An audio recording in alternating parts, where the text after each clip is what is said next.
আসসালামু আলাইকুম রহমতুল্লাহি ওয়া বারাকাতুহু।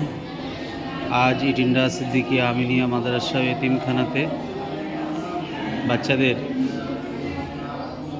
শেষ বার্ষিকীয় পূর্বে মানে ফাইনাল পরীক্ষার পূর্বে প্রস্তুতি পরীক্ষা স্বরূপ ওরাল এক্সামিনেশন বা ইমতিহান হচ্ছে।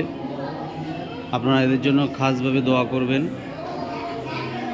আমাদের বাচ্চারা এখানে সব প্রস্তুতি নিচ্ছেন। একটু পরেই এরা ওস্তাদদের সম্মুখে আসবে। এগুলো হচ্ছে আমাদের বাচ্চাদের থাকার জায়গা। আপনারা আপনাদের বাচ্চাদের জন্য, মাদ্রাসার জন্য খাসভাবে দোয়া করবেন। আল্লাহ তাআলা যেন আমাদের সকলের খিদমতকে কবুল করে নেন, সেই তৌফিক নসিব করেন।